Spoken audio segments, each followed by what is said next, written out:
It's Nick and Hey. Chris. Hi, what's up, everyone? It's Nick and Chris on the Post Fight Podcast, coming to you live from Hong Kong. I am in Times Square, South China Morning Post. Chris is at home in Pun, but that's not going to stop us having a brilliant podcast. It's like we're in the same room, Chris. It always Oh, is. I love the 100%. energy. Yeah. But how are you doing, sir? It's been a while Yeah. since we had you on here. Yeah, man. It's been a while. I'm all good. It's all good. Enjoyed the big weekend of fights. We had a huge UFC card. We had one championship. We had a little bit of controversy with that. And then, of course, last night I was tuning into your interview because you were breaking some big news there. Yes, that's what we're here to talk about. So I was in the middle of transcribing and editing stuff from the Angela Lee, Christian Lee, Victoria Lee Media Day. Very busy day for me. And then I get a text from the boss man himself, Chatri, who's never actually texted me. I've never spoken. So now we're WhatsApp buddies. That's great, huh? Got his digits. He's like, yeah, look, I've finally got the review result in. Let's reveal it. So we had a quick chat for about 15 minutes and then turn that around. But yes, Denice Zamboanga, unfortunately for her and her fans, the review did not go her way. The decision's been upheld. Ham Seo Hee marches on to the semifinals of One Championship's Atomweight Grand Prix.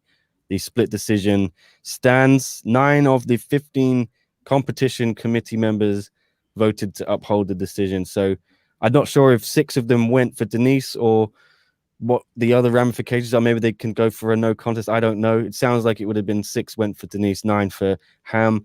So still close. It was a very close fight. But I think common sense prevails, Chris, in terms of overturning a result when there's no clear fouls, no clear egregious mistakes by the referee. Opens up a can of worms, doesn't it? I did a column on it yesterday as well, opinion piece, which proved short-lived given the result came out a few hours later. But it would have caused even more drama, I think, it's fair to say.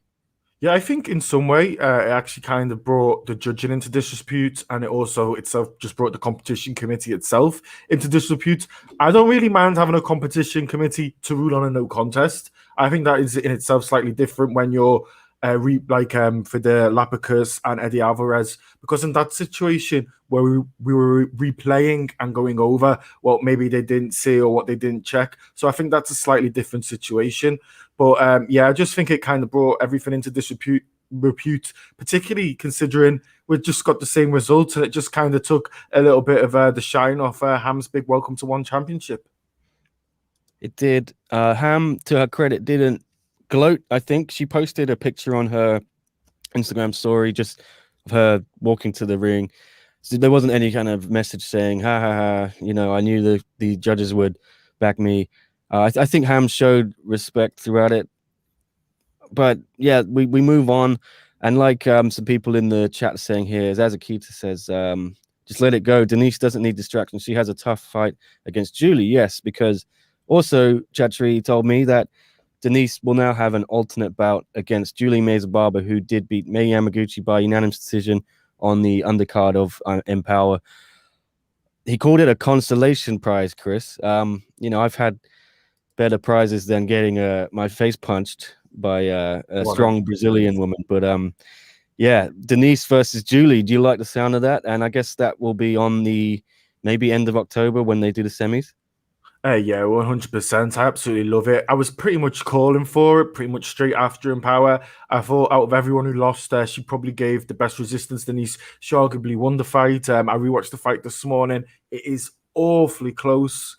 I think fighting Julia is absolutely what she deserves. And then the thing is, we always know if Stamp gets knocked out, not Stamp, sorry, if Ham gets knocked out in the semi-finals or the final, Ham is gonna end up fighting Denice because there's bad blood there, and it is kind of, if those two fight each other, they'll be kind of the number one contender behind the Grand Prix winner anyway.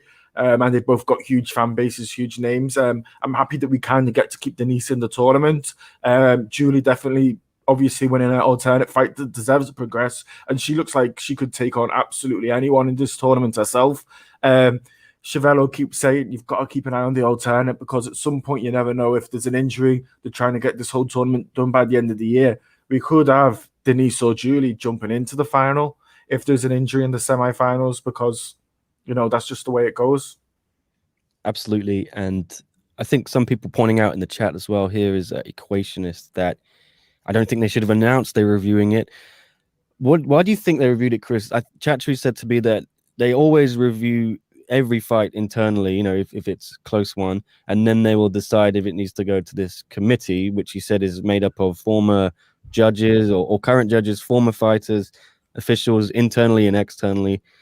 And it's anonymous, so we don't know who they are. But he said that's why they reviewed it. But do you think the fan outcry from the Filipinos It's fan perhaps outcry. influenced it? Yeah. It's always fan outcry. I think this is the 4th time they've used the competition committee in one championship. The last time they used it was with Eddie Alvarez, and the time before that was Christian Lee and Edward Kelly. And this could be a criticism towards one championship. I love one championship, but my single criticism would be they seem to do this when it seems to affect some of their bigger stars. We don't really get it happening in someone with very little name inside the Matrix 4. We never seem to get any reviews, and there's close fights left, right, and center. I don't know. I just think it just doesn't sit right with me. I think at the time, it kind of felt like they were doing the right thing, but in hindsight, it doesn't sit right. And then you look at all the agony, frustration, and pain that Denice went through in the ring after the fight, in the press conference. She was very emotional. Then to do that to Ham, and then having your win taken away in itself, I think that's actually kind of more humiliating in a way than actually losing in the cage. I think kind of the whole thing wasn't necessary. I get it a lot more, as I do say, with the Lee and Eddie. Maybe they got a little bit more because the bigger stars, but I do agree with those two because they were reviewing something that they were watching over and over again on a replay. In the Lee case, it was a slam, and in the Eddie case, it was punches to the back of the head. So Chatri did also point out to me, there were 4 other reviews, I think. You've had Pet Moricott and Petrosian. You say, Eddie Alvarez, Lapkus, Christian Lee, Edward Kelly. So Pet Moricott, Petrosian was an immediate rematch, basically, because of, I think they said, egregious fouls, illegal clinching, which the referee missed. And the other one was Marja Wen against Saget Dao, which was the only time one has actually switched the result to the other fighter for a win. It's not been a no contest. So, and a lot of people saying biased as well. It's one championship's favorite fighters always get the reviews, but it went Eddie's way. Yeah, it didn't go Christian Lee's way. That's what I'm saying, right? It did go Pet Moricott's way. So Christian Lee is the only one it really worked against. And as well, in every case, we've kind of had Denice, Christian Lee, Eddie Alvarez. We've always had the aggrieved calling for the review, and then the review happening. And I don't really like that. I'm all for athlete power, I'm all for fighter pay and all that, but I don't really think when it comes to judging, athletes should be calling out for stuff like that, personally. I think it makes it all look a little bit ugly. Tan Nguyen points out one is planning to go to the US market, so they needed to overturn the Eddie Alvarez decision. I was fine with that one being a standing as it was. I think if you give him the red card, it was borderline, right? But I wasn't upset that it was overturned to a no contest. I think that's the point.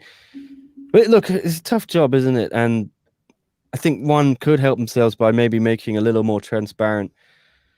Chatri tried to explain to me the whole process, but it'd be good to see the names and faces of who is reviewing it, right? We don't know who they are.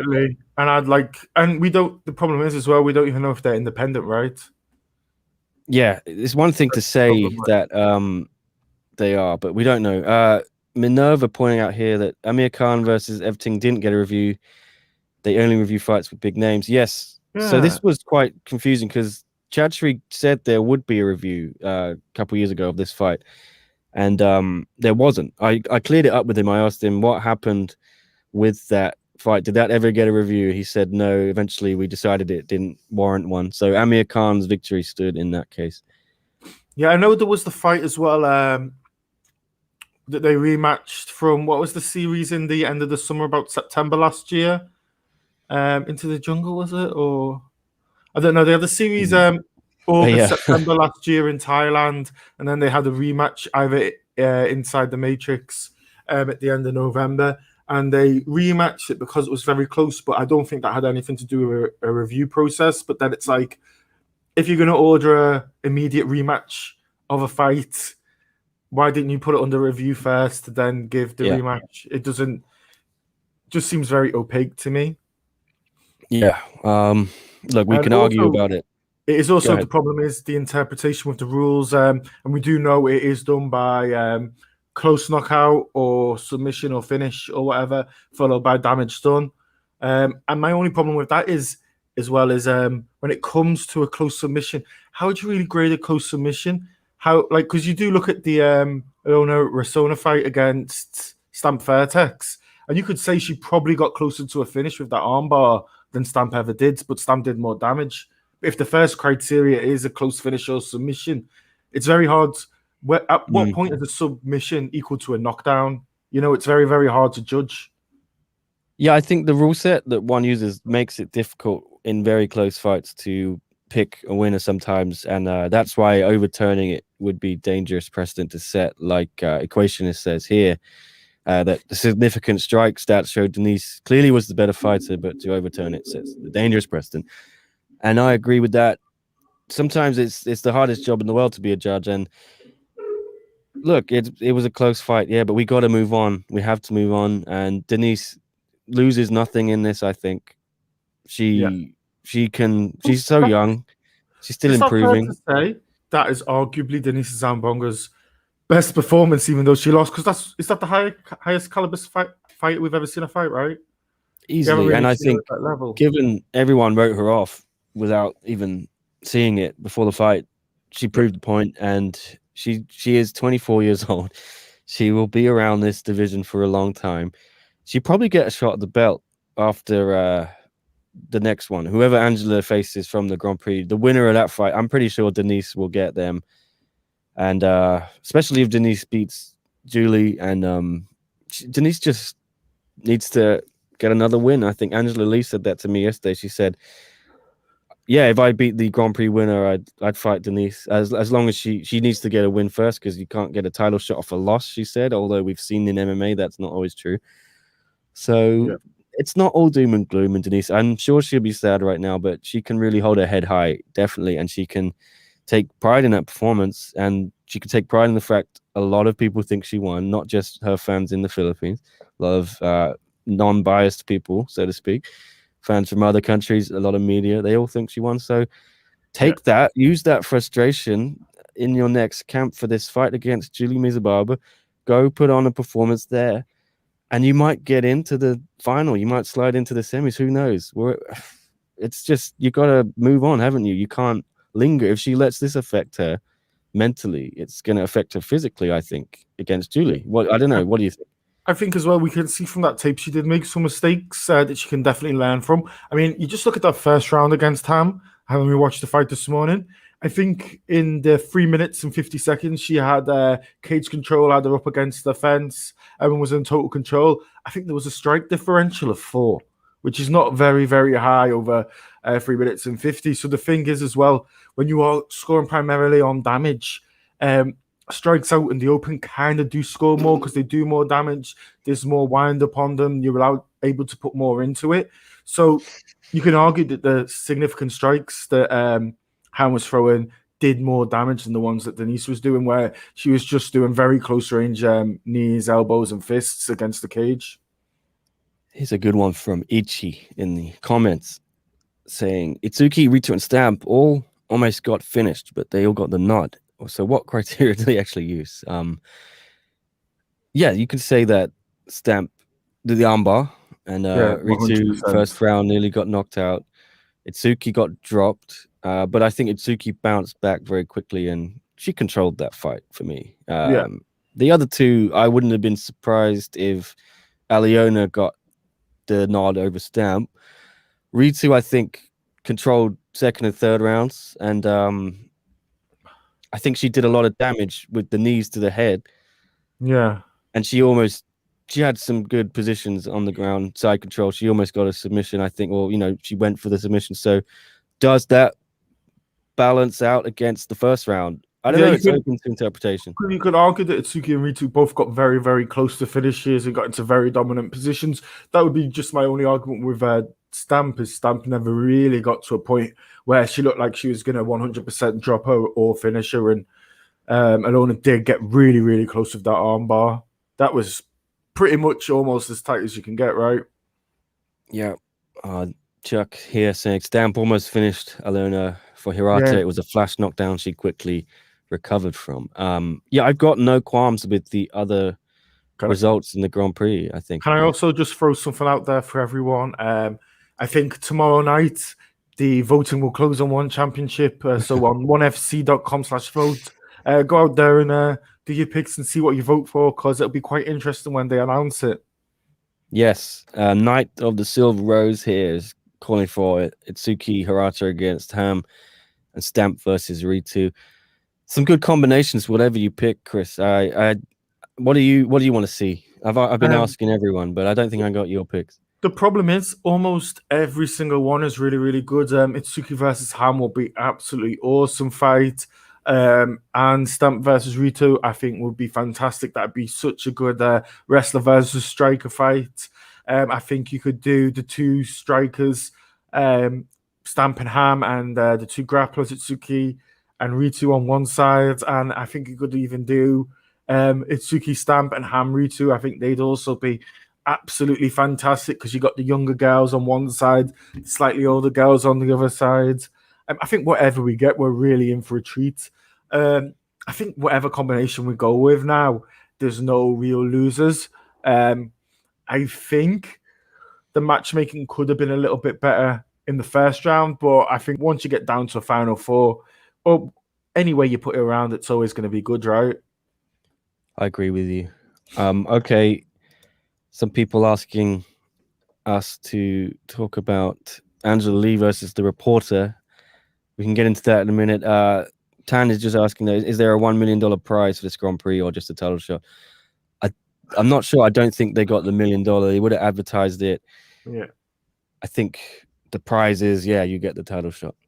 Yeah. But anyway, Angela Lee against the reporter. Okay. So this was on the media day yesterday. I'm gonna try and find the clip. I think Drake posted it somewhere. But Chris, did you see it? Were you watching it? We were streaming it yesterday. But yeah, I was in and out. I was quite busy at the time. But it was a very good interview. And I found the clip. Yeah, maybe we can show this.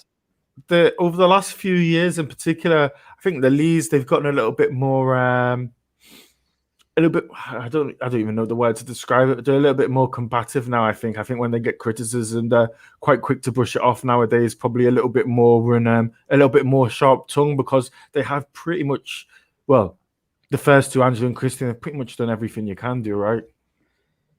Yeah, I think Angela, like we said yesterday, is a little more combative than Christian and Victoria. I think Angela has said that she's extrovert, and Adrian, the younger brother, is as well, while the other two are introverts. So nothing wrong with hitting back if a reporter asks you a dumb question. But I'll show you the clip, guys, just in case you haven't seen it. Hi guys, good day. JMC Asset here from GMA News. This is a question for Angela. Angela, normally under normal circumstances, a world champion in combat sports would have to defend his or her title at least once a year.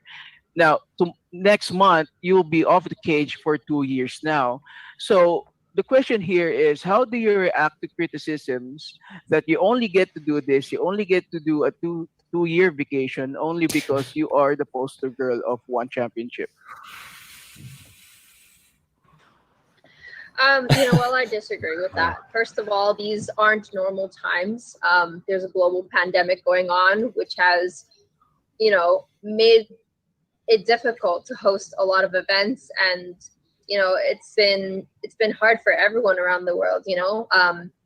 Second of all, I do think that what Chatri did kind of makes a statement for everyone. It's not because I'm the poster girl. It's because this is just a given, right? I think that I've worked so hard to get to the position I'm at, and just because I get pregnant and I want to have a baby, that I shouldn't be stripped of my title, something that I work towards. I think that because one championship has, kind of shown the way of like, this is what the standard should be. When a woman gets pregnant in her work, like, she is supported and she has a job to come back to afterwards. And, I think that I'm very lucky, of course, and I know that it's going to come with a lot of criticism and a lot of hate, but I know how hard I worked for this, and I'm not just going to, have that taken from me. So that's what I think. I mean, but the practice, Angela, the standard is you get to defend your title at least once a year. I mean, nobody's blaming you for being pregnant here. Don't get us wrong. We're all happy for you. But, again, you mentioned that we are in the middle of the pandemic, but, people are fighting. Championships are being defended as well, just like your brother here, Christian Lee. Well, there was more. I think even more. Yeah. Here's part 2. We'll show it for the last. Take the high road. Nobody's asking you for the title. I mean, if you vacate the title, they're gonna fight for it. But did it ever occur to you that maybe you should vacate the title instead? And who would fight for it? So Denice is so-called the number 1 contender. Who would she fight? There was no one else in the division. There's an weight Grand Prix that was supposed to be happening, and it was planned before I even announced that I was pregnant. Who would she fight? I think it's ridiculous. So then maybe if that is the case, you and Denice could have gone at it directly then. If, why the Grand Prix? Right? I mean, and then who's going to fight for it? You're saying if I was stripped of my title and there was going to be an interim championship, who would Denice fight? Well, there is a top 5. I mean, there is a top 5 rankings right now that I guess the number 1 and number 2 can fight for it. It really depends on one championship matchmaking, though. So whoever fights for it, whoever deserves it more. I mean, what about you? What do you think? If ever that was well, I don't think that you or me have a say in what this organization does, So let's leave it up to the people who actually run the company. Okay. So I guess that answers the question. You never thought of vacating the title and just take it to your vacation. That's it. Vacation. Okay. Thank you, Angela. That was bad. It was bad. The one criticism I can kind of agree with is someone pointed this out to me the other day. If you include Conor McGregor's boxing match, in the last 5 years, he's had one more fight than Angela Lee. And it is like, when someone puts it in that terms, it is a bit like, she has kind of been missing a little bit, right? Because everyone criticizes Conor as not being a very active guy, right? I mean, is 7 fights in 5 years, is that sufficient? I get it with the pregnancy, and I get it she hasn't fought for the last 2, so she was relatively active before. I do get it all, man. I can understand as well, the guy from Philippines, he's allowed to be a little bit proud of his girl, Denice, and put a little bit of criticism.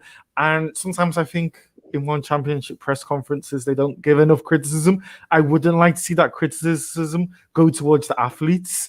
I think those kind of questions should be reserved for Chatri and not Angela personally. Agreed. And Chuck says, I thought it was a fair question. She's had 1 title defense in 3 years. Like you said, Angela's been away for a while, but there was also other things that went on. She had a car crash, right? And then she had a really bad back injury. That Zhong Jingnan first Zhong fight was, she'd been away for a while for that. It's not all been her fault.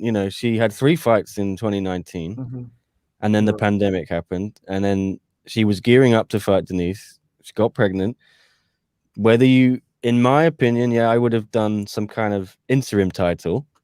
Yeah. Denice versus, we can figure that out. But the Grand Prix sort of was another option for them. And to be honest, they thought the Grand Prix would have been wrapped up by now. So it's just a lot of things have gone on, and it looks worse than it is. 100%, yeah, definitely.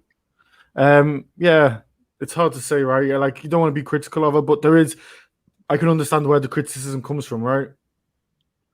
Yeah. Who is this journalist? I don't know his name. From GMA News in the Philippines.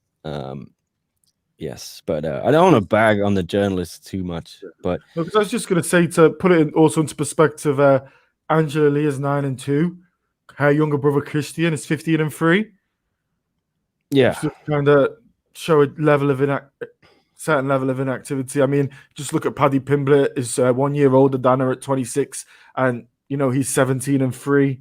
Obviously, he hasn't had to take a year out to have a kid. Totally understandable, but I can understand where the criticism comes from. But I just don't think he should have given that to the athlete. I think that criticism should be more towards Chatri, and I think really maybe they should have put an interim title up and just fought it through the Grand Prix anyway.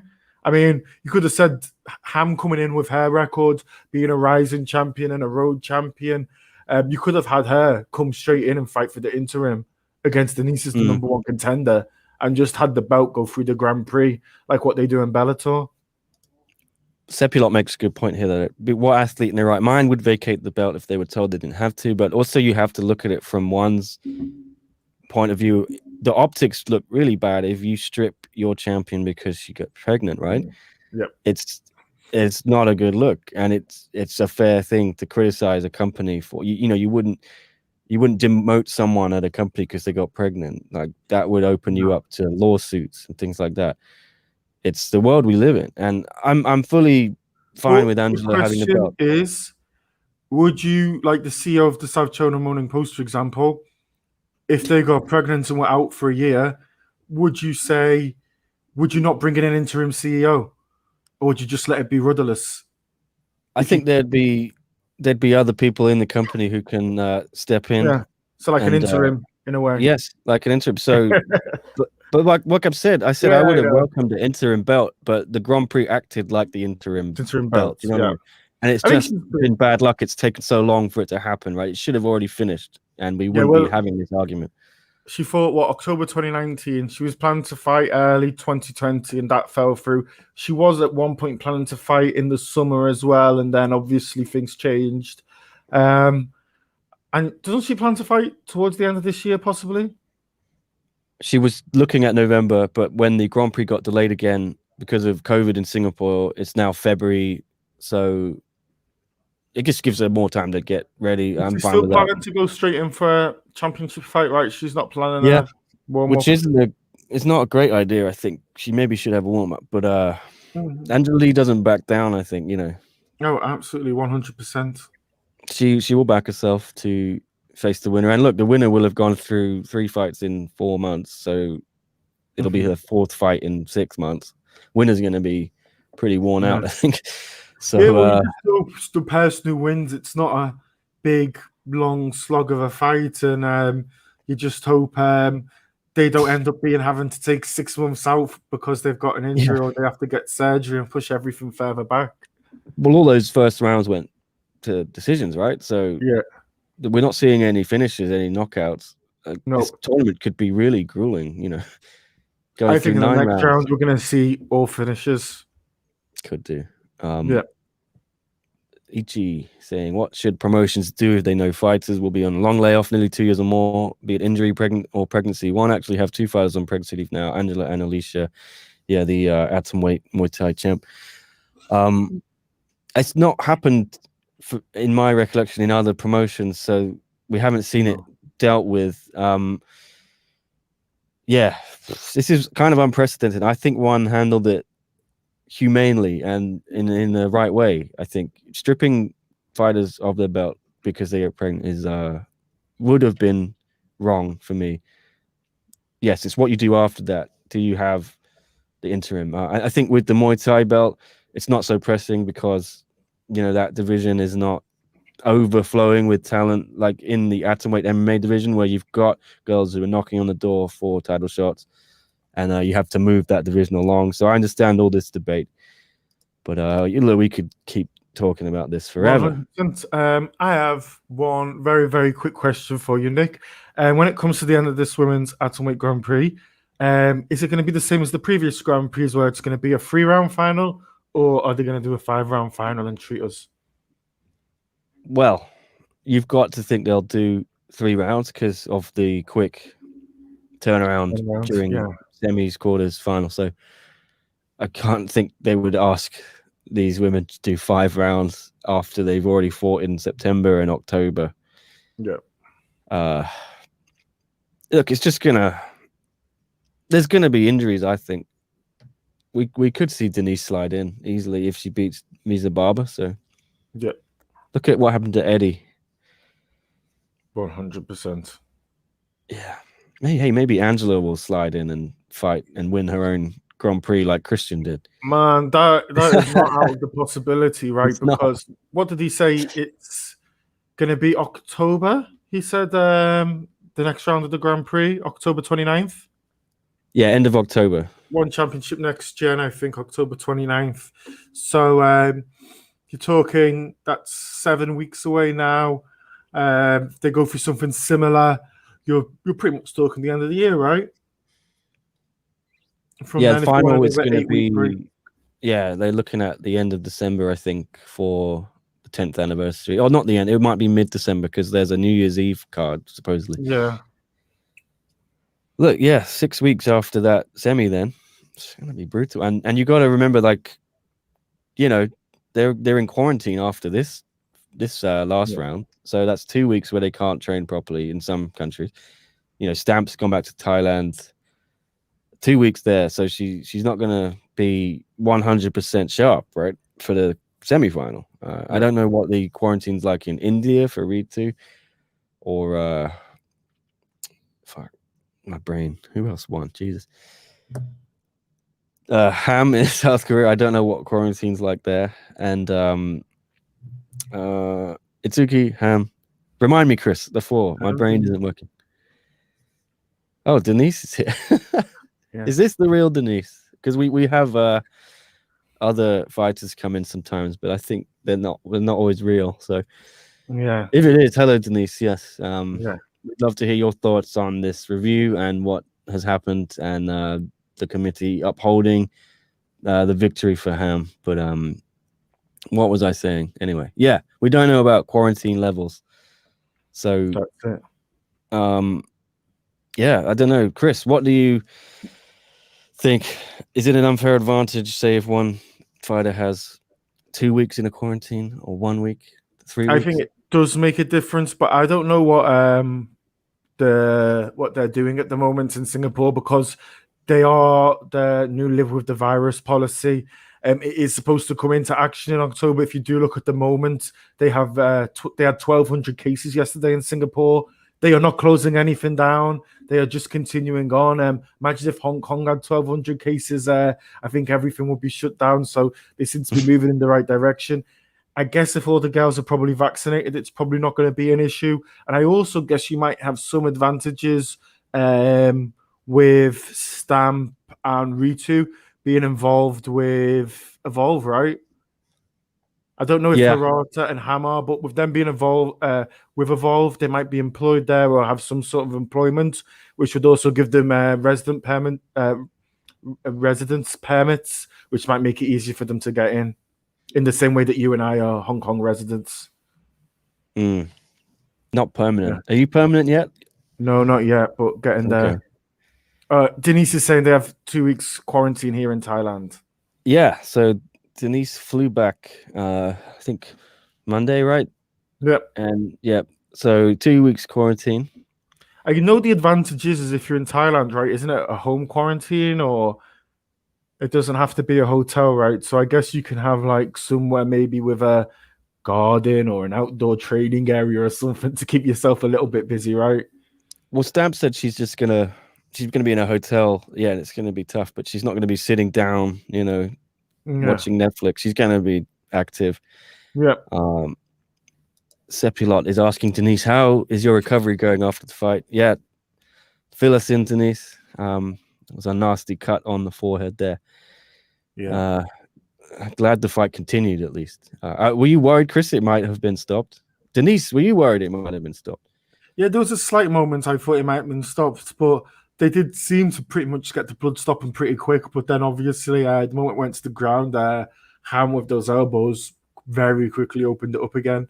And don't know if the blood played a little bit of a favor with the decision, because it is very visual, right? And it does show you that, you're not really seeing all those elbows and all those punches to the head when they're down on the ground. Then when you see the blood coming out everywhere, it does kind of emphasize it to some point. Yeah, I had to do a double take at the end of the fight. I thought Ham was wearing this funky tie-dye shirt, And then I realized, hang on, that shirt was yellow at the beginning, and it was just kind of orange because Denise's blood was all over it, and the yellow had mixed with the red, and it was this like neon orange now. It was quite a sight, quite a picture. Denice says, I'm good, recovering well. Good That's to hear. great to hear. Yes, well, I guess, Denice, if you can give us your thoughts on the review, if you want to. What do you think about the review and fighting Julie Mizubaba as an alternate? If you want to tell us, we'd love to hear your thoughts. I understand if you don't want to. I guess in a way it's quite good to have Julie as the alternate because she knows now who she's going to fight almost 2 weeks earlier than the girls in the semi-final know who they're going to fight. She has an extra time to prepare. I think as well, looking at it, you do look at some of the matchups. If the matchups in the semi-finals are wrong, there's a chance that Denice versus Julie, if it's the same night, could steal a lot of the shine because I think that's going to be a fantastic fight. And I think because of what Denice did in that semi-final, I think that alternate has to be on the main card, right? I think so. Rather than on I'd the like lead to see card. it. I mean, that's going to be a good fight as well. Yeah, fantastic fight. I had no idea what to expect from Julie when she fought May, and I was very impressed. And it kind of bodes well, that I think one scouting has really picked up a lot. And it just shows you, right? This is the best atomweight division in the world. We're getting a Grand Prix because it's the best. They pulled in some really good people, and some of them making their debuts. Elise Anderson, I thought, put in a pretty good performance. Ham put in a pretty good performance. And as well, we just got Julie as well. And, what a fantastic talent there. And to legitimately come in and fight Mei Yamaguchi, who was ranked, I believe, number 5, right? Yeah, I think she's now out of the ranking. She got replaced with Ham when Ham joined the organization. So, yeah, it does show you, there's an argument that if Julie could beat Denice, does Julie deserve to be ranked top 5? Does Denice stay in the top 5 after not making the semi-finals? It does show you that they've just added another person in this division, another potential opponent for Angela Lee or whoever wins the Grand Prix. It just shows you we're getting so much more depth. Indeed. Yeah. Ichi asking, is this the real Denice? So many parody accounts on YouTube. Don't know. I think Sepilot or someone pointed out this Denice has 661 subscribers, so might be. We might be talking with the parody. I don't know. No. We need some kind of verification. I know we've had the real Ong La in here a few times. Ong La and saying, because I've texted him saying, "Is that you?" Because he comments and he says, "Yeah, I'm watching." And I think we had Gilbert Burns in once. Not surprised. It's such a good show. Why wouldn't all the fighters want to tune in, Chris, and watch? Oh, 100%. And come on here, talk to us, particularly the One Championship guys. We love One Championship over here. We'll put you out there. And by the way, guys, we've got 33 people watching. As at the moment, we've only got 2 likes. Come on, guys, give us a like, get us up that algorithm. Come on, the more subs we get, the more good content we'll be able to put out. And we want to do more One Championship. We want to do more UFC. And of course, we're getting a little bit more on that Ryzen. We're getting a little bit more on that PFL and a little bit more on that Bellator as well. Yes, please. Like Chris says, remember to like and subscribe if you haven't already. It does help with everything we're trying to do. Picked up a lot of subscribers yesterday from the quick interview with Mr. Chatri about the Ham and Denice review. I think it was all angry Filipino fans, though. Judging by the comments on the video, they were not happy. We are really, really looking, guys, to really try and get to 30,000 by the end of the year. So we're really going on a big push right now. Big push indeed. I think I made it one of my performance review goals to get 30,000 by the end of March next year. So we're not very close at the moment. I think we're doing okay. I think a few more views, a few more subs. It's one of those. It's the network effect. The more people talk about it and see us as One Championship grows, I think as well when the UFC starts doing events back in Asia, it'll be to our advantage. When we can go out and travel to the events, it'll be to our advantage. And I think get DJ, get Eddie, get Ong La fighting on a card again, and it'll be going good. Yes, and DJ, his fight will be announced, I think this week or next week. Next week. Apparently, Yeah, next week there's going to be a crazy fight for him in the works, says Chatri. I posted about it on Twitter. It blew up a little bit, and imagination is running wild, wondering who DJ might face. Some great suggestions, Chris, weren't there? Yeah. With Chatri mentioning it's going to be a little bit outside of the box, but he will reveal that to Ariel Hawani, my nemesis, Ariel, who is taking everything I worked for. No, it's good for one to get any love from Ariel. I'm very happy for them, especially now Ariel's doing his own thing again, and it's good that Ariel is still showing interest, not just that it was ESPN pushing for him to cover one a little bit. I think that's good for one. It can only be good for one to get that exposure in the US as they push to expand. What do you think it will be? The announcement. Do you think I it's don't going to be an odd rule set, or do you think it's going to be kind of a super fight? Do you think he's going to fight? Maybe Joshua Pasha will come up, or they'll have a catch weight or something like this. I know two people who know who it is, and they've texted me. They haven't told me who it is, but they've both said it's pretty. You wouldn't think it. It's not anything you could probably predict. So I just have no idea. It could be he fighting a kickboxer or Muay Thai artist, because I remember back at Road to 1-3 back in Tokyo, they had some special rules matches where it was the first round.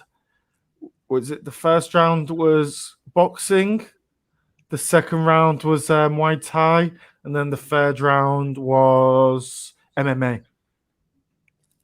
Oh, so it could be I remember something like that. You never know. Well, let's go. I mean, it sounds like it'll be more exciting than DJ against, one of the top 5 in the flyweight division, and fine with that. Yep. This is what we're here for. Watch one pull Cejudo out of retirement, says Mac. Wow, that would be big. Oh, wow. I didn't even think of that. I think that's very unlikely because he's still contracted with the UFC. I think if you're going to get anything like that, I think the biggest opportunity you'd get would be for them to bring in a champion from Rising or a champion from Bellator, maybe. I think that would be their only option, but Bellator does not have a men's flyweight division, right? I don't think so. No, it starts off at 135, right? Bantamweight. And Mr. Cejudo will be also part of Zhang Weili's training camp in Arizona for Zhang Weili's fight, her rematch with Rose Namajunas, interestingly. Oh, wow. Yeah. All right. Well, C.R. Campbell saying, bottom line, Denice versus May with FT in corner compared to Denice versus Ham with no FT in corner. The FT corner would not have coached her to fight the way she did against Ham, in my honest opinion. What is FT? Sorry, my brain is skipping. Can you work that out? Mr. Campbell, please just tell us what FT means. Is that the fight team? I don't know. We'll figure it out. Okay. Yeah, well, that's about does it for one championship debates and conversations, unless anyone has any other questions. Chris, what else did you have? Oh, Fairtex. There you go. It is Fairtex. Oh. Okay, that makes sense. Yes. All right, let me look at the comment again, knowing what it was actually saying. Bottom line, Denice versus May with Fairtex in corner compared to Denice versus Ham with no Fairtex in corner. The Fairtex corner would not have coached her to fight the way she did against Ham, in my opinion. So Denice now with Marok Force in Thailand. I don't know. Yeah, that's very, very tough to say. And has Stamp left Fairtex as well? A lot of people telling me she's gone. Yeah. I thought she left quite a while ago, but someone clear it up for us. But apparently Stamp is not using the Fairtex surname. And we've got a special guest here. Can I add him? Yeah, look what the cat dragged in. Oh, wow. Oh, my. Hello, Drake. Yo, what's up, boys? What did you think of Chatri's announcement, Mr. Drake? Thank you, MMA gods. Thank you for justice. Oh my goodness. I told Nick, he messaged me right after Chatri texted him, and he's like, got news. And I was like, oh man, I'm scared. I'm very scared. I didn't tell you though. I kept it quiet. No, I know. I looked at Chris as well, but he was digging. He was trying to get the news off me. I said, I can't tell anyone. I was refreshing your Twitter profile because like he's clearly not gonna tell me. And I just went to bed, so I woke up and I saw it. I wanted to, but loose lips sink ships, you know. Yeah, that is true. I could tell you guys, and then it could just suddenly cause World War III. Who knows? Wow, the lack of trust over here. No, I trust you, but I don't trust Chris. No. The amount of NDAs he's made me sign, Drake, it's unbelievable. I know. You're telling me. The SCMP MMA legal team up to their eyeballs in documents. No, mainly the reason I didn't tell you guys, I was just so busy because I got the interview and I had to edit the video, turn it around, publish it, and write the story. And it took me an hour to do the story because there's so much stuff. You know, there's a lot of moving parts there. I had to get ready, and then suddenly it was about 7 o'clock. Hit publish, and then I was like, okay, I can tell you guys now. But, yeah, I tell you who didn't get the news from me. Asian MMA. James Goida. Yeah, they published their own sources confirming the news. Oh, which, wow. Show us some love, Asian MMA. Come on. We've had Goida on the podcast before. Did you guys ever see this was a couple weeks ago when the old Asian MMA put out some very blatant fake news, and it got me. And the Kana army over here, who is coming in, following me from, shout out to the WMA Today podcast. They got us all with the Deep Jewels 34 fight announcement for Miyu Yamamoto's kickboxing debut. Not Ryzen's Miyu Yamamoto, but he put a picture with Miyu right there, on the article, and thought it was that one, and it fooled me even and everybody, and quickly found out not the case. So it's kind of funny. Fake news Fake over news. there at Asian MMA.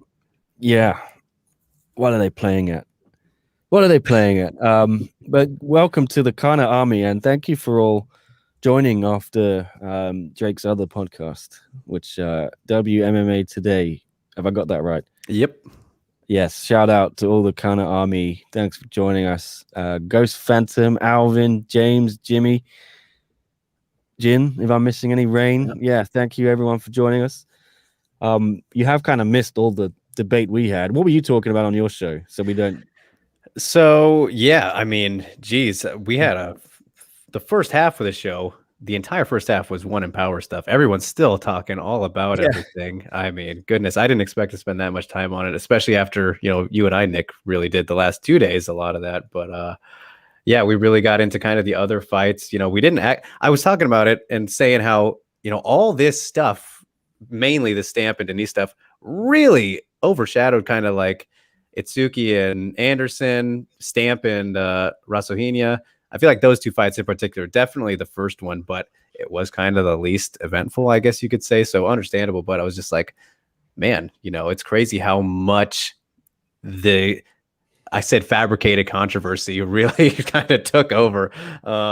So yeah, we talked about that, recapped the one fight from UFC Vegas and news and stuff. And then, I mean, the one Empower really took up half the show. So, yeah, it's been quite a talking point, and probably good for one, just to have some buzz, a lot of buzz. Exactly. And we've been talking about it all week. I wasn't expecting the review to come out so quickly, actually, but probably a good thing it did. Yeah, here's a question from Ichi asking, Kyoji Horiguchi is now a free agent. Could he come to one? Is this breaking news? I didn't know he's a free agent. I don't think he's a free agent. I haven't heard that. Yeah, I've heard of some kind of things maybe going on right now behind the scenes with Ryzen. Nothing like bad, but things happening. So I mean, I haven't heard about that. I've had some feelings that Kyoji's gonna be likely. They're working on things right now, but I don't know about that. So don't no more fake news, Ichi. But yeah, not so sure. I think he probably resigned because I know they are literally paying him back right now. Just announced on the American Top Team podcast. Okay, I saw he was doing a podcast with Adriano Moraes and Dan Lambert. I didn't hear it or listen to it, but I hope that's not fake news, Ichi. Yeah. Well, that's big news if it is. Would he go to one? Wow. Love to see him in one. Yeah, would love to. That would be a huge signing. would Huge be. signing. Put him Hey, straight maybe in. the against Lineker? 10th anniversary. Yeah, that might be it. They might be telling Adriano Moraes, well, look, sorry, Bibiano Fernandez. Yeah, they might be saying, we got this guy. Don't worry about it. If he leaves Ryzen, that would be such a blow to kind of the whole point of the tournament. They're right in the middle of this whole thing, which, I mean, I don't want to say it was too decided contender because Naoki, in a way, I think we could have definitely given the title shot to before making this thing. It was just kind of like the expectation has been, all right, Kyoji's going to go back and try and recapture his Bellator title. I mean, he's practically living in Florida right now. I wouldn't say he is, but he trains at ATT and all that. And this was on the podcast and everything. So that's kind of the expectations I've been feeling is that the Bellator title fight would be next for him, because I know that what I can tell you guys is that he was probably most likely going to have a non-title fight while this tournament went on against a pretty notable name, but that notable name has since had some issues happen. But yeah, I don't know. I'd be very surprised if he ends up in one. That'd be crazy. But I mean, we saw with Ham. She was the champ too. Yep. DJ versus Horiguchi. Oh, I know. I need that rematch, Nick. I do need that. I think Horiguchi now is far too big, right? For DJ? I don't know. Yeah. One way to find out. Yeah, I'd really like to see him in Bellator go and fight Sergio Pettis. I think that would be fantastic, right? Because as well with Bellator, with him already fighting there, you can kind of argue he deserves to go straight in for a title shot anyway. While I think one will do what they did with Eddie and all these other big names they've signed and make them have a few fights. And, he's 31, I think, soon. Horiguchi, and a little bit old for bantamweight. Not super old, but definitely in his prime. Well, yep. Thanks, Bruno Masami, for going through that podcast and putting it on Twitter there. He says, Kyoji Horiguchi reveals he's a free agent now. He relinquished the Ryzen belt. We'll make a decision soon about what is next. He sounds to me he's still open to all offers, including once again with Ryzen, UFC, Bellator, ... one championship? ? Yeah. In the same video, Kyoji says he wants to try the Bellator title fight and say I wanna about the Ryzen belt, but his manager Dan Lambert pushed him and he decided deal before the start of the podcast. All right, I don't know what's going on. Very exciting though. Man, if he goes back to the UFC, even, jeez. Yeah. Big news. Because isn't the problem with Ryzen, right, is if you do look at one championship, don't they have exclusive partnerships now where they get the first pick of all the talent from Shuto and Pancrase and Deep, which I guess kind of on some level would probably drain the talent from Ryzen, right, over the long term? I'm not too sure about that. I remember hearing about that kind of thing, but I don't know if that's still in effect, especially right now with kind of how the times are. But yeah, definitely something to be considered. This would definitely be I'm trying to think. I mean, you've got Sexyama, but this along with Sexyama, but Sexyama is arguably the biggest Japanese star in one championship, right? Is that fair to say? And Horiguchi he's the sexiest star in one championship. That's for sure. That's a fact. Exactly. So I guess Horiguchi would bring you a big Japanese star who is athletically still in their prime. No disrespect, Sexyama. How dare you? I'm very excited about that, actually. Yeah. And What was the thing with Sexyam? I saw you guys sharing it in the chat, but I didn't really understand what it was about. There's a Sexyama edition of Road to One. Okay.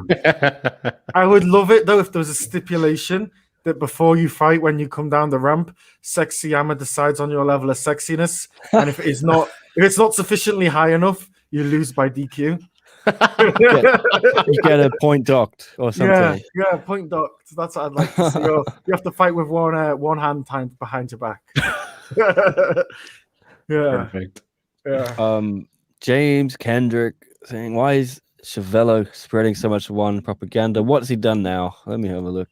There's nothing wrong with that. He is unashamedly, a One Championship guy, right? So there's nothing wrong with that because you've got people out there,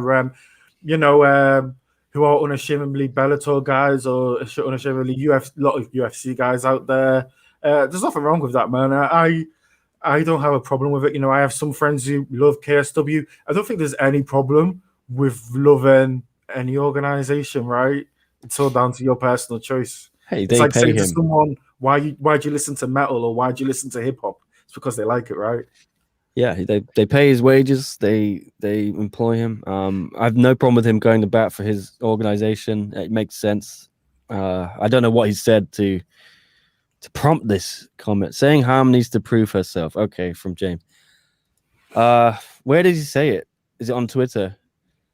Just fill us in a little bit before I go all in on him or anything like that. Maybe he said that in the broadcast. I'm not sure. Okay. Or maybe he said it in our interview, but I think she did kind of prove herself. I mean, she did fight the number one ranked girl in the division, in one championship. So she's already proved herself in one championship, and she'd proven herself before in previous organizations in Road and Rising anyway. I think it might have been him saying she needs to prove herself in one before the fight. Well, she just she's done it. Yeah. I mean, you can't really say she has to prove herself when you've got Elise Anderson in the competition, when you've got Ritu. When you've got people with 5-fight records, right? But I wasn't happy when Ham got the ranking without having fought in one yet. So in that regard, I thought she needs to at least fight to get a ranking. So if that's proving herself, that's what I agree with. But look, we all know how good she is, and she just took out the best contender in the division. So I'm sure Michael's happy now. I don't know. That's not the problem, says James. But disrespecting Ham's credentials is dumb. He said that after Denice lost. Okay. So he says she still needs to prove herself. I disagree with that. Yeah. I mean, she had a close fight, but she just beat the number one ranked person in a division where the champion is not currently active. She beat the best currently available fighter according to your organization's rankings. Okay, Chuck pointing out during the walkout, he said Ham has a chance to finally prove she belongs among the best atomweights in the world. Right. Now that would annoy me, because she didn't need to prove that at all. She already did prove that a long time ago. But yeah, look, Michael, like we said, he's a one guy, unashamedly, unabashedly a one championship guy. And he's got to, it's probably like WWE. You've got Vince McMahon in your ear. There might be people in the truck and one saying, you got to say this, you got to push that narrative, you got to do this. And it's his job. And we like Michael, and he's a really nice guy. If you've ever met him in person, he's a cool dude. That's his job, though, to hype up one championship. Are you surprised? No, I'm not. Yeah. Anyway, say something about Mengbo versus Ritu. Fogat asks Abhishek. Okay. Well, I don't know what you want me to say, but it was a good fight. But I like what Angela said to me yesterday, that I asked her about that fight, and she said Mengbo talked a lot of crap and she got what she deserved. Because Mengbo was calling out Angela before that fight, and she was calling out Angela in the lead up to the Grand Prix, I think, is what Angela was upset with. So I think we saw Ritu take another gear up, and particularly, I thought she lost the first round. As you would say, I thought she was losing. I thought Mengbo had a pretty good first round, and to actually see Ritu against the best fighter she's fought so far, be able to take it up a gear in the second and third and to kind of come from behind and win. That was the most impressive performance of the night, in my opinion. Probably Ritu doing what she did, because I've never seen her do that before. Like other people like Ham, Denice, I've kind of seen them operate at a level which I haven't seen Ritu operate at. So that I thought was fantastic. Okay, Big Rig, you can take this. What's happening with Rising? The champions keep leaving left and right. Yuri, Ham, now Kyoji. Maybe they realize cost to benefit ratio is much better to just use talents in Japan. That is from Ichi. What say you, Big Rig? Well, I mean, a little bit hard to tell, I think, with, I guess, again, it goes back to the time that with the pandemic and everything has been such a big deal for Ryzen and all Japanese promotions and getting people over there and doing it right. It's been such a big risk, and still is a big risk, to have certain fighters just get in the country and all that kind of thing. In the cases, though, of these fighters like Yuri and Ham, Kyoji, juries, we'll see what happens with the Kyoji stuff here, and trying to find out a little bit maybe as we speak. But as for Yuri and Ham, two very different situations as well. Yuri was in the promotion from like pretty much the beginning, worked his way up, made that great Ryzen money. Why he ended up leaving is, well, he always said he wanted to. He felt like he kind of had done everything at that point. And I mean, it was true. He only lost to King Mo. That was his only loss, and has gone on now to become, a top contender in the UFC. As for Ham, kind of some behind the scenes stuff there. I don't think that she would have left if maybe the management stuff didn't fall through and she was having all that money stolen from her. And then maybe Road FC coming into play, all these things. So two very kind of unique situations with Yuri and Ham. Kyoji, we'll kind of see with that. As for, the benefit ratio and the cost, of course, it might be easier, to just stay domestic and all that, but that's not what they want, right? Like, this is just kind of how it's had to be. So I don't want to say there's anything specifically happening with Ryzen other than just adapting to how the times are right now. And even look at this, Ichi. I mean, they're debuting a brand new, I don't want to say series, but like their own versions of Fight Nights, right? They have announced Ryzen Landmark, and the first event is going to be Mikuru versus Hiramoto? Not Hiramoto. I'm forgetting his name. I know who it is, but I'm forgetting. I know he beat Hiramoto. Hagiwara, yes. So it's just they're adapting to what they have to work with right now. So we'll have more answers, I think, when things are normal again. But I wouldn't look too much into the champions leaving too much. Yeah. Also, do you remember when there was those rumors that because I believe, right, Pancrase and Shuto and Ryzen are all on Abema TV over in Japan. Wasn't there a long talk a while ago that like a lot of the TV companies in Japan are a little bit like angry that there's just so many organizations and that they ideally want some sort of consolidation? Had you ever heard that, Drake?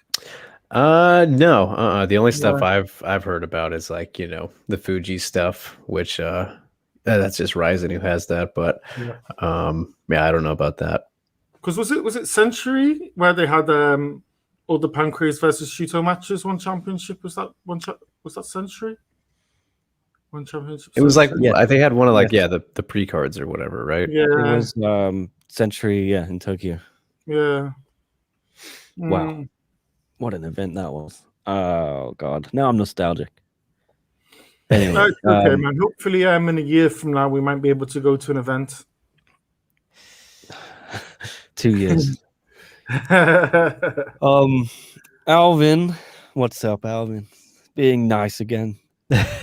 Why is there so much complaining about commentary and fighters? Shouldn't we just be grateful we get all these wonderful events where fighters can showcase their hard work?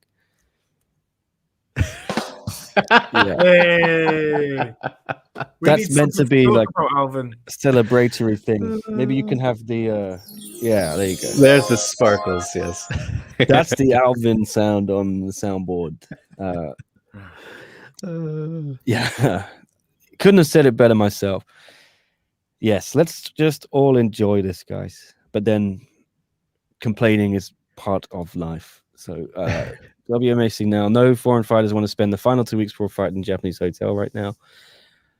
Did you guys talk about Zhang Weili training with Cejudo briefly? Yeah, a little bit. But we're open to if you have a question, Rain, or you want to hear Drake talk about it. Chris and I briefly touched upon it. And then we were wondering whether Cejudo might turn up and be DJ's opponent. But oh my. Well, he's still under contract. We know that, I think. Unless I've missed something, but you know how those things freeze for the UFC. Yeah, I mean, Weili training with Cejudo, not only Cejudo, but Patricio Pitbull and potentially Korean Zombie. I don't think it's official that he's going to come over and help, but they were saying he might because, of course, Eddie Cha's down there and Captain Eric Albarracin. I don't think it's a bad idea for Weili, obviously, you know, because she's bringing her team with her, at least the core members, right, over to Arizona. So she's not going to have to worry about any of that crazy travel stuff that she had to go through with Joanna. And I know it wasn't, you know, nearly as bad for the last fight or anything, but training with those guys and I think just being in America and doing the camp, that's going to help relieve some stress for her. And maybe she'll be homesick and all that, but I think the focus will be a lot more stress-free for her. So I can always see it being beneficial. You know, we'll see, I guess, but not a bad thing. Not a bad thing at all, I don't think. All quiet on that front at the moment, isn't it, guys? In terms of, I haven't heard anything from Rose or Jung about that. So maybe they're trying to keep it low key this time after the build up got a bit heated last time out. Weili gets here in 2 days, says Ghost Phantom. There we go. Interesting. So maybe someone will catch her at some point. But yeah, it's difficult to really talk about it and cover it because yes, no one said a word yet, and that might be Brian Butler, Al saying keep this one a little more friendly. I don't know. Manages both of them. Mac, when are we going to get a Grand Prix between Dana, Chatri, Scott, Coker, and Pizza Murray? Wow. Who wins that? I mean, you've got Dana, who's pretty jack baby. You got Chatri, lifelong martial artist. Chatri and Scott actually know things. Yeah. They've actually trained. Yeah. I don't know Pizza Murray's credentials. But why would we go for Peter Murray? Why wouldn't we go for Ray Sefo? I know. He's the easy winner is why. I mean, yeah. That's the one I'd like to see. James asked you why I don't ask Chatri why he's doing shady things. Well, that's not going to get me very far, you know, and he'd probably hang up immediately and then never talk to me again. And then, you know, with these things, you've got to cultivate relationships. Like we saw with the GMA news guy yesterday, he will now never interview Angela again. You know, her father was furious about that question, I believe. And so was she. So if I go and do that, it's just going to hurt my own career. It's going to stop me doing what I need to cover for my company in my job description. So I can try and ask it. I can frame it in different ways. I can, if there is something. If you want that negative journalism, check out Asian Persuasion MMA. APMMA.net. Where's the hit the sound effect, Nick? Yeah.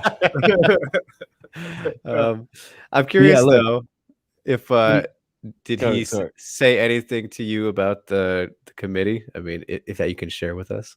I asked him, right? So look, like James says, I can only ask, and I asked who's on the committee.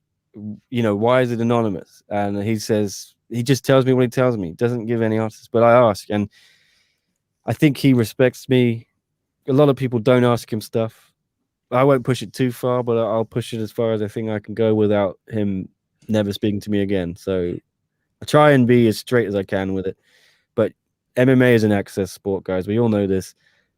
Look, watch any UFC press conference, and no one's asking Dana about this, that, the other, about fighter pay, things like that.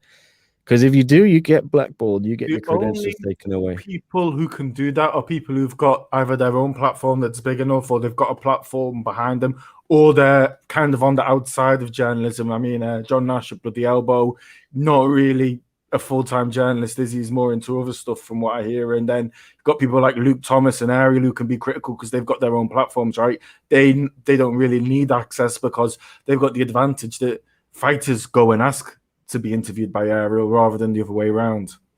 Yeah, but bottom line, you gotta. Sometimes you can't ask those questions in this industry. I would like it to be open.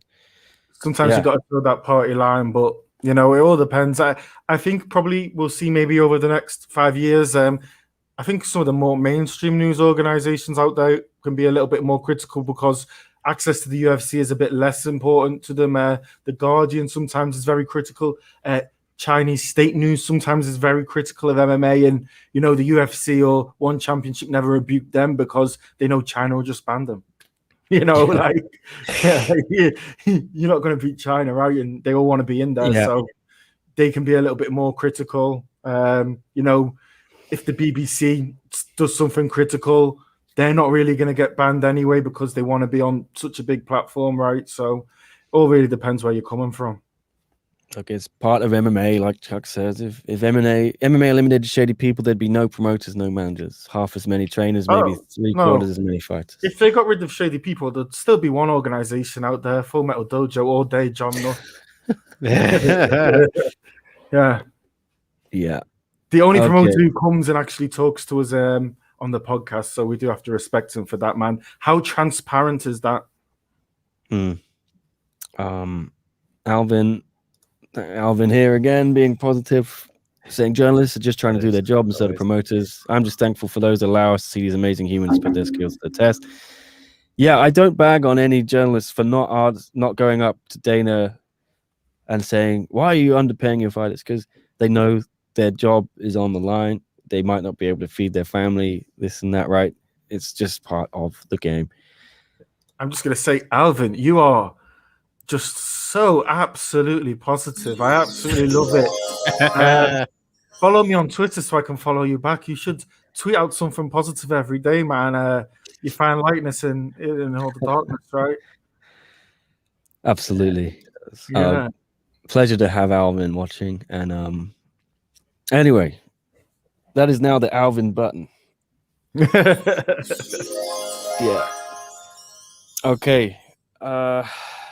That about does it for me in terms of what I wanted to discuss. I don't know if you had anything else, Chris or Drake, or anyone in the chat has any questions. We could do a couple, but I just want to say this weekend is a little bit of an odd one. We've got no One Championship, got no UFC, right? What are you guys going to be watching this weekend? Wow, that's a good question. I've got the weekend off, a rare weekend off, so I won't be working on Sunday. So I don't know. Maybe I'll go outside and get some sunshine. Who knows? Yeah, I'm sure there's some professional wrestling I can watch. AEW was this morning. I need to catch up on that. Drake, I'm sure you've got something to watch, some MMA somewhere. Oh no! Remember, I'm having the Beach Boys trip this week. Yes, the lads getting together Friday to Sunday. About 10, 11 of us at a house we rented. It's gonna be crazy. That's wild. Yep. We need updates, please. Yep. I'll get you. I'll get you there. How mad and Chris and Nick for the Whaley rematch with Rose? Mad as in angry, or like we're mad for it? You know, I'm absolutely mad for it. Why not? You know, Zhang Weili. She kind of deserves the fight again. Only world champion from China. You know, when you're the first world champion from a country, you get a little bit leeway. Being a Brit, think of Michael Bisping versus Dan Henderson. Not really a deserved title fight, but they gave a little bit of leeway there. They've done it a few times before, right? Israel Adesanya being the first champion from New Zealand, kind of got a 2-weight championship a bit faster. Same with Conor being the first championship from Ireland. So look, you're talking about a country with 1.5 billion people. If you can't give 1.5 billion people a rematch, what can you do in this world, eh? Absolutely. I'm fine with the rematch. I would love the UFC to promote it a little bit more than they did last time in China, because I saw some of the China numbers and they were not great. Interesting. Not great. Well, I think if she won, it would have been better, right? Yeah. Wow. Yeah. No, but I mean, the numbers of people who actually watched the fight, it was not huge at all. I think it was like that with her last 2 fights. Maybe people didn't tune in, but the reaction got all the metrics going, right? You know, she was trending all over the digital things. You know them better than me, like Douyin. Yeah. I was looking at her because it was China Mobile. They started their own streaming set company, right? And it was streamed on that. And when I checked out their numbers, it was, you know, considering the size of China, it was not fantastic numbers. And you know, it wasn't like it was pay-per-view. I think it's like you just sign up to the service and it's something like $5 a month and you could have watched the fight, and it wasn't doing particularly big numbers. All right. Well, I wrote a column on it, so you can see all my thoughts on that, Rain, if you want, on scmp.com/MMA. It's there somewhere. I said I was very tough on Carla. She deserved it, but I'm still intrigued by the rematch enough that fine with it. But Drake, what do you think? Rain knows what I think. I don't know if I need to repeat myself on this. I'm strongly against it happening right now, but yeah, I guess we can leave it at that. But I realized I had another question for you guys that we talked about on the WMA Today podcast regarding the Panda, another Chinese champion, the first Chinese champion in MMA history, mind you. We were talking about it after the great performance she had against Nicolini, and how it just seems like no one's really been able to strike with her, really handle that. And as she continues to clean out the division, right? Like, Nick, you can't even think of who we put her against, not named Ayakamura. And even then you don't seem sold on that one. But like, what do you guys think? Is there any possibility that maybe the Panda tries to explore free agency when possible too? Like, there's not much left for her. No, I'll tell you what, if she were to explore free agency, I will tell you what, with her run, with her record, with her being a champion, rather than Zhang Weili had won the championship in Kunlun, not very well known in the West at all. One championship has a much, much bigger profile, like probably 100 times over, right? And I think the UFC would be willing to throw big money at her. Big money, because she's good, she's a star, she's got a bigger following in China than Zhang Weili. If you go on Weibo, for example, which is the Chinese version of Twitter, she's got a bigger following. She's fought a lot more on this side of the world, so she's got a little bit more exposure. Yeah, definitely. And I think also if you want good matchups for her, you want to kind of put a few people into like the hyperbolic time chamber or push them forward through space and time, because you do look at people like Stamp, and you look at her body shape and her size, and you think she's going to end up a weight class above, right? Because she's only 23 at the moment. Victoria's probably going to end up, but she's probably a bit too young. Angela's probably going to be forced up there soon. Well, not too soon, but probably in the next 2 or 3 years. So there is talent there for her, but it's not talent at the right time, per se. I agree. Yeah. I think Stamp will it be enough, though? Okay. Quickly, I've got to go in a few minutes though. But Terrence asking, do you think Dana will make Carla fight Joanna? I feel like they will try to do her dirty. Well, I think that fight makes sense. I don't know. They did try to. They have already done her dirty, Terrence, by not giving her the title shot. But then they tried to make it even worse by Mackenzie Dern was apparently offered that fight before Marina Rodriguez, at least when Marina turned it down the first time because she wanted a full camp. So they tried to. They fucking hate Carla. They tried to put her against Mackenzie Dern next. You know, like that is probably the worst stylistic matchup they could have given her right after destroying my precious Yan Xiaonan. My goodness. So That's the one I'd like to see Yana fight. oh yeah, that'd be great. I But think that'd be fantastic. Joanna, we don't even know if she's coming back too. So I don't think so. yeah, I don't think so. Every time I see her on her Instagram, she really seems to be living her best life. I don't know. Maybe if she wants to come back and have a tune-up fight and then disappear, you know, because she is quite brash on the microphone, and she could kind of go down that kind of Diaz kind of route and kind of just get a win and kind of lurk in the shadows and call everyone out and trash talk, and then just fight every like 2 or 3 years under the idea maybe Joanna can win. There's no such thing as ring rust. Jimmy's calling you out, Chris. Says, Whaley's got 17 million followers on Weibo. Panda only has 2.5. What the F are you talking about? Oh, wow. That's changed a lot since last year. Because when we did it with Leon, it was, what, like 1.5 million, was it, back in January? Because we were comparing it to Lina, the tennis player, right? And it was something like she had 1.5 million at the time and Panda had 2.5 million. So I can't remember when that was, but I want to say it was around January, was it? We were looking at it. You were looking at the numbers. Something like that. And that was it at the time, right? But maybe she blew up after the Rose fight. Who knows? Yeah. She did say, yeah, everyone's recognizing her now. You know, even the grandpas in the park know who she is. She goes for a morning stroll. So that's true. I don't know if the grandpas are on Weibo, though, but yeah, it might be. Okay. Yes, I got a meeting. I'm sorry. I'm on her Weibo right now. She's got. Am I reading this right? She's got 1.7 million. I think that's 1.7 million. Someone has carried a zero here, Jimmy. I think you've carried a zero. My initial perception was correct. oh my god. Yeah.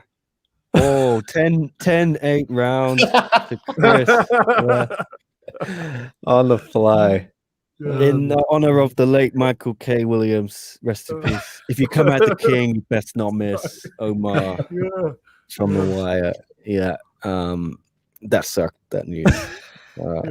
Yeah. But yes, everyone, I have to go. I've got a meeting at 12, so I need to do that. It's an important meeting. Chris knows what it's about.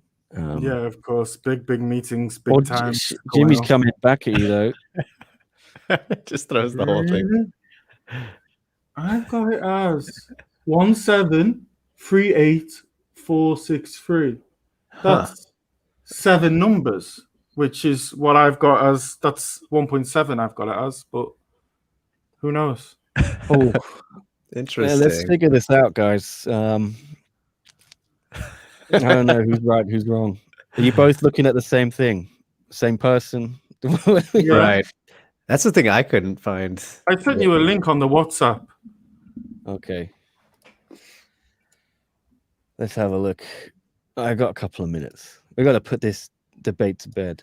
Okay. Sharing it now. Is this Weibo? Yeah. All right. Zhang Wei Li. There she is.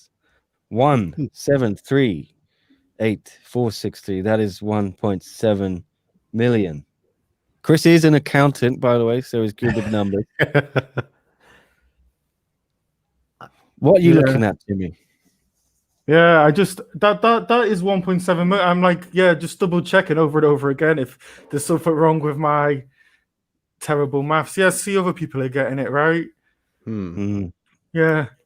Yeah, see, I knew there was something with the numbers because I was like, wow, she went from because she was 1.5 when we last looked. So I was like, she went from 1.5 to 70 million. That's because that's starting to get, by China standards, general celebrities will be 10 to 30 million. General celebrities will be around there. So, damn. Yes, Jin is backing up Chris here and Rain. Well, we should double check Panda just to make sure, right? Yeah, but just so you know, guys, we're celebrating today because SCMP MMA officially has 200,000 subscribers. Sound effects. Yeah.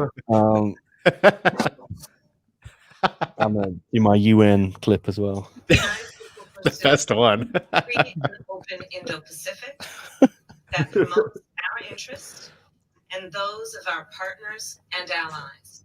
Damn right. What are you playing, Nick? It's just on the soundboard. I don't know Okay. who put it there. I think Jared.